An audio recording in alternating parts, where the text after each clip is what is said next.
नारे रिसालत हमारे लब पर अगर मुस्तफ़ा की बात चले कि आरज़ू है गुलामों की ताहयात चले, उसी की तरफ से ज़माना उरूज पाता है हुज़ैफ जिनके इशारों पे कायनात चले। अस्सलामु अलैकुम व रहमतुल्लाहि व बरकातुहू। आप तमामी हज़रात को ईद मिलादुन्नबी बहुत बहुत मुबारक। नहमदुहु व नुसल्ली व नुसल्लिमु अला सय्यदिना व मौलाना मुहम्मदिन रसूलिहिन नबील अमीनिल मकीनिल करीमिर रऊफ़िर रहीम। अम्मा बाद फ़अऊज़ु बिल्लाहि मिनश शैतानिर रजीम। बिस्मिल्लाहिर रहमानिर रहीम। व मा अर्सलनाका इल्ला रहमतल लिल आलमीन। सदक़ल्लाहुल अलीयुल अज़ीम। मौलाया सल्ले व सल्लिम दाइमन अबदन अला हबीबिका खैरिल खल्क़ि कुल्लिहिम। दिया है ज़माने को पैगाम रहमत तेरी, दिया है ज़माने को पैगाम रहमत तेरी रात अनवर सरापा जमाली। प्रशासन से मैं ये बात कहना चाहता हूँ कि अभी हमारा ये जो उठ के आया है ये जुलूस नहीं आया है, जुलूस यहाँ से शुरू होगा। ये अभी सब घर से निकल के आए हैं और जुलूस की तरतीब यहाँ से पाएगी। इस तरीके से वो गाड़ियों को बीच में आने से रोकें। और अभी हमारे काफ़ी अहबाब अपने गांव के जुलूस लेकर के बहुत पीछे हैं, इसकी वजह से हमने रोक रखा है। और यहाँ के ज़िम्मेदार की हैसियत से मैं बताना चाहता हूँ कि ये जुलूस जो लिखा जाता है और जो ऐलान होता है वो नई सड़क से लेकर के असंधरा तक होता है। तो इसलिए आप हजरात कोई जल्दी नहीं मचाएंगे, इसलिए कि हम यहाँ जुलूस सही तौर पर टाइम पर पाबंदी के साथ लेकर चलेंगे। और दूसरी चीज़ ये है कि हमारे तमाम अहबाब अहले सुन्नत और उशाकान मुस्तफ़ा जान रहमत सल्लल्लाहु अलैहि वसल्लम जो यहाँ पर जलवाबार है, तो अल्हम्दुलिल्लाह बड़ी सआदत की बात है, बड़ी मसर्रत की बात है। और ये आप रात भर तकरीरें सुने हैं और कई दिन से लगातार जुलूस के सिलसिले में कुछ गुफ्तगू सुनी अपने यहाँ सुनते ही आए हैं। अब इस पर मुझे तबसरा कोई करना नहीं है, अलबत्ता कुछ ज़रूरी चीज़ें, चूँकि हो सकता है हुकूमत के नुमाइंदे भी यहाँ मौजूद हों, तो उनसे भी मैं गुजारिश कर देना चाहता हूँ कि हम वफादार हिंदुस्तान हैं। सबसे पहले हिंदुस्तान की सरजमीन पर हमने जन्म लिया है, यहीं पे हमने जन्म लिया है, यहीं पे हमको मरना है। यहीं हमने जन्म लिया है और यहीं हमारी ज़िंदगी की शाम होगी इंशाअल्लाह रहमान। तो याद रखिए कि हम हिंदुस्तान के हर वसूल कानून को मानने के लिए तैयार हैं, सिवाय उन वसूलों के जिससे हमारे ईमान और इस्लाम को खतरा हो। उसे हम अपना सर कटवा करके भी तस्लीम नहीं कर पाएंगे। हम आप इसके आगे कोई वचन नहीं देना चाहते, इसलिए कि आलमे अरवाह में हमने एक वचन दे दिया है, हमने एक कसम खा रखी है, हमने एक वादा उठा रखा है और हम उसी की तकमील करेंगे, मरते दम तक तकमील करते रहेंगे। उसके अलावा अगर उस वादे से कोई वादा टकराएगा तो हम ऐसे वादे को जूते की नोक पर मार देंगे, ऐसे वादों को हम जूते की नोक पर मार देंगे। अगर हमें ये शहनाई और ये अब्दे मुस्तफा का जश्न मनाना आता है तो शहीद करबला बन करके नल्ले ऐसी असगर को कटवाना भी आता है, अली अकबर की छलानी को लुटवाना भी आता है, और कासिम बिन हसन के जिसमें बाहर पे घोड़े दौड़ाना भी आता है। खेमा लूटा जाए, घर फूका जाए, कोई परवाह नहीं है, मगर नामों से मोहम्मद रसूलुल्लाह पर आज नहीं आने देंगे।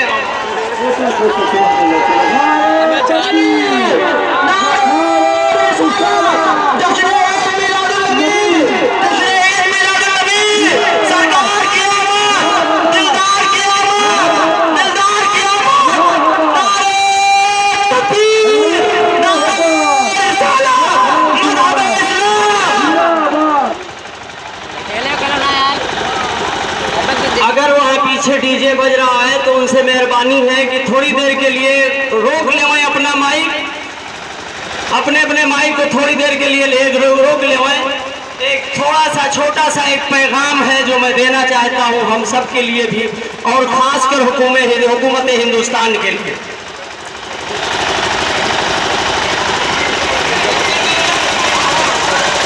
ठीक, तो आप याद रखिए मेरे दोस्तों, अजीजों, बुजुर्गों, हमारी जमात का हर बच्चा, कोई मौलाना साहब की मैं बात नहीं कर रहा हूँ, जहाँ बच्चे होंगे वही मौलाना साहब होंगे। जब गांव में बच्चे ना रहे तो मौलाना साहब पढ़ाएंगे किसको, तो उनकी ज़रूरत वही पड़ेगी। तो हर से एक हमारा जमात का हर बच्चा, मैं सारे ये दसियों हज़ार के मजमे की ज़बान की तर्जमानी कर रहा हूँ।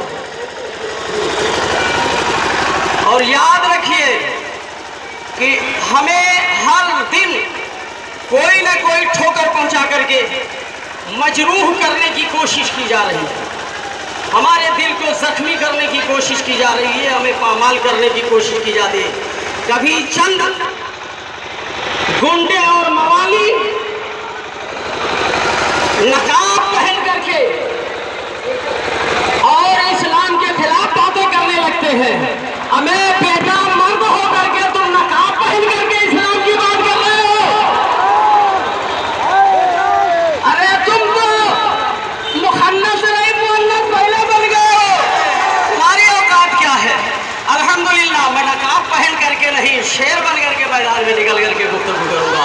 और कोई साबित नहीं कर सकता कि हमारी जमात का कोई फर्द कभी नकाब पहन करके गया हो और कभी मंदिर में किसी कशका लगा करके गया हो, कोई बात कर रहा हो, नहीं जनाब। हम जहाँ हैं तो दाढ़ी के साथ जाते हैं, जहाँ हैं टोपी के साथ जाते हैं, जहाँ जाते हैं मुसलमान बन करके जाते हैं। और हकीकत यही है कि हम जब पैदा हुए तब मुसलमान बन करके पैदा हुए, जिएंगे मुसलमान बनकर जिएंगे और कब्र में जाएंगे तो मुसलमान बनकर के जाएंगे।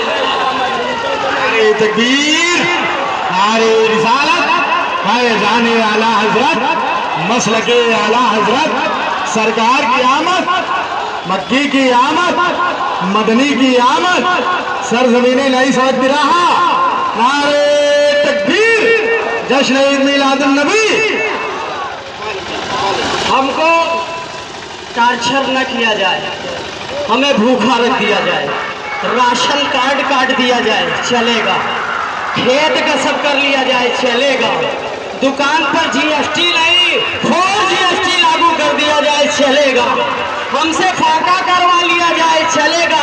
हम फाके से घबराते नहीं, हमें तो हर साल ट्रेनिंग दी जाती है 30 दिन फाका करने की, 30 दिन रोजा रखने की, तो हम फाके से नहीं घबराएंगे।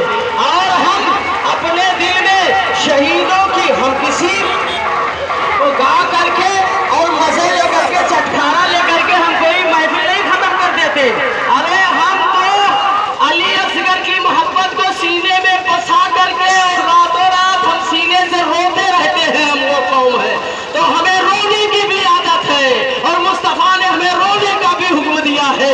मुस्तफ़ा ने हमें भूखा रहने की तरगीब दिलाई है, हम भूखा रह भी लेंगे, लेकिन मजहब के किसी कानून से हम समझौता नहीं कर पाएंगे कि आप उसमें तरमीम करिए, तर्जुम करिए। औरतों की बात की जा रही है, हमारी माँ बहनें भी आई हुई है, इनकी बातें की जा रही है कि इनको ये ट्रिपल तलाक, ये तलाक, वो तलाक, ट्रिपल तलाक औरतों का इस्लाम ने हक ही नहीं दिया। अरे खुदा की कसम, हिंदुस्तान में नहीं पूरी कायनात में जैसा हक औरतों को हमारे इस्लाम ने दे दिया, कोई मजहब अभी तक नहीं दे पाया। नारे तकबीर, नारे रिसालत, जश्न ईद मिलादुन नबी, सरकार की आमद, दिलदार की आमद, मदद इस्लाम, मुसलमानाने आले हिंदुस्तान, नारे तकबीर, नारे रिसालत। हमारे घर जब औरत के यहाँ बच्ची पैदा होती है तो अल्लाह के हबीब फरमाते हैं, खुश हो जाओ, रहमत आ गई है, सुभान अल्लाह, खुश हो जाओ, बरकत आ गई है, खुश हो जाओ, तुम्हें जन्नत में पहुंचाने वाली बेटी आ गई है। तो हमें जन्नत की बशारत दी जा रही है। अब बाप जब उसे प्यार से गले लगाता है तो एक मर्तबा निगाह मोहब्बत जब बेटी पे डालता है तो उसके एवज में परवरदिगार उसे जन्नत की खुशबू उसके नाम अमाल में तहरीर फरमाता है। तो एक बेटी जब वो बेटी है हम उसे पढ़ने के लिए भेज रहे हैं तो अल्लाह की रहमत नाजिल हो रही है और हमारे ऊपर रहमत बन करके यही बेटी ये हमारे लिए रहमत का सबब बन रही है। एक मौलाना साहब की बेटी, एक मुफ्ती साहब की बेटी, एक कारी साहब की बेटी, एक हाफिज साहब की बेटी, एक हाजी साहब की बेटी है तो वो बेटी अभी उसको कोई तमीज नहीं है लेकिन हाफिज साहब के लिए रहमत का सबब बनी हुई है, कारी साहब के लिए रहमत का सबब बनी हुई है, मुफ्ती साहब के लिए रहमत का सबब बनी हुई है, मुहद्दिस साहब के लिए रहमत का सबब बनी हुई है। अरे जनाब मुजद्दिद साहब के लिए रहमत का सबब बनी हुई है, गौस के लिए रहमत का सबब बनी हुई है, सहाबी के लिए रहमत का सबब बनी हुई है। तो एक बेटी का ये आलम है जब पैदा हो जाए और जब वो शादी करके जब दुल्हन के जोड़ों में पहन करके जब वो रुखसत हो रही है तो फिर जानते हो उस घर वालों को जन्नत की बशारत तो दे के जा रही है। अब वो दूसरे घर जा करके ससुराल में जा करके जानते हो ससुराल वालों के लिए रहमत बन रही है, ससुराल वालों के लिए बरकत बन रही है और शौहर के कल्ब की तस्कीन का सरिया बन रही है और उसके लिए और उससे मोहब्बत बन रही है। जब शौहर कहीं थका हारा आए तो उस बीवी के बाहों में समा करके वो अपने दुख गम को भूल जाता है। वो औरत जो कल एक बेटी थी आज जन्नत की निशा बन गई है, गमो आलाम दूर कर रही है। मेरे अजीज वो गमो आलाम दूर कर रही है। फिर वही बेटी वही औरत अब आज जब उसके बच्चा पैदा हो रहा है तो वो माँ बन रही है। अब माँ बन रही है तो बेटे की जन्नत उसके कदमों में निसार हो रही है, बेटे की जन्नत उसके कदमों में पहुंच रही है, बेटे की जन्नत उसके कदमों में खैरात कर रही है। जिधर कदम रखे जन्नत उधर चलती नजर आ रही है। ए लोगों कौन है भाई मौलाना जो मुकाबला कर सकता और कहता है कि इस्लाम का कानून ऐसा है, इस्लाम ने औरतों को इज्जत नहीं दी। अरे बेवकूफो, इस्लाम ने तो बेटे को रहमत नहीं बेटी को रहमत बना के डाला है, बाप को जन्नत नहीं माँ को जन्नत बना डाला है और जन्नत नहीं अरे जन्नत तो माँ के ठोकरों में दे डाला है। वो कौन है माँ यार, वो कौन है माँ, उसके ठोकरों में जन्नत अल्लाह ने अता फरमाती है। तुम कह रहे हो आज मुआविला कर रहे हो, औरतों पर बड़ा जुल्म किया गया। अरे बेहुदो कुछ अकल हो तो समझो, औरतों पर जुल्म नहीं बल्कि मेरा नबी सरापा रहमतुल लिल आलमीन बन के आया था और सबसे ज्यादा हमदर्दी का मुस्तहिक, सबसे ज्यादा हमदर्दी के मुस्तहिक यही औरतें थी, यही औरतें। लेकिन अल्हम्दुलिल्लाह अल्लाह ने इनको सबसे ज्यादा उठा दिया। मर्द उनकी जिंदगी पर फख्र कर रहे हैं। गालिबन जुलूस सभी इकट्ठे हो चुके हैं, इसलिए अब जुलूस निकालने चलने की तैयारी हो। मुनज़्ज़म तरीके से आप हज़रात चलिए और माशाअल्लाह दुरूद और नात के तराने गुनगुनाते हुए। अस्सलाम वालेकुम।